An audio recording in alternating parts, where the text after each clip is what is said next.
O Bally Astrocade é um console repleto de curiosidades e histórias interessantes. Vamos explorar algumas delas. Um computador disfarçado de videogame. A ideia original do Astrocade era criar um computador doméstico acessível, mas a Bally decidiu vendê-lo como um videogame para aproveitar a popularidade crescente do mercado. Essa decisão resultou em um console com capacidades únicas para a época, como a possibilidade de programar em BASIC.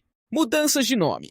Antes de se tornar o Astrocade, o console passou por diversas mudanças de nome, como Bally Home Library Computer, Bally Professional Arcade e Bally Computer System. Essa instabilidade na nomenclatura pode ter contribuído para a confusão dos consumidores. Cartuchos com memória extra. Alguns jogos para o Astrocade vinham com cartuchos que incluíam memória extra, expandindo as capacidades do console. Isso era uma novidade para a época e permitia jogos mais complexos e com gráficos mais elaborados. Light Pen. O Astrocade era compatível com uma caneta luminosa, ou Light Pen, que permitia aos jogadores interagir com os jogos de uma forma diferente. Essa tecnologia era pouco comum em consoles da época.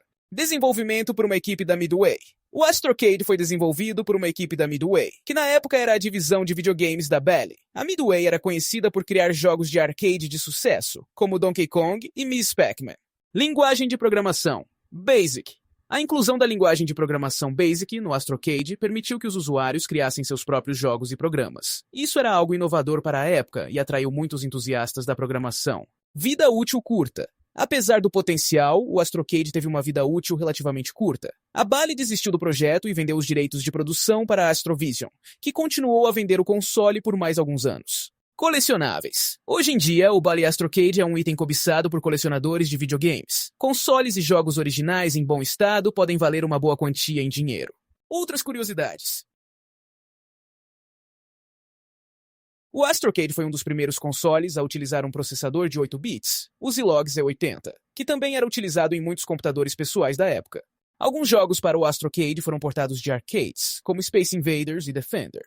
A comunidade de fãs do Astrocade é relativamente pequena, mas ativa. Existem fóruns e sites dedicados ao console, onde os fãs compartilham informações, dicas e programas. O Bally Astrocade é um console com uma história rica e cheia de particularidades. Sua combinação de hardware avançado, software programável e design inovador o torna um dos consoles mais interessantes da sua geração.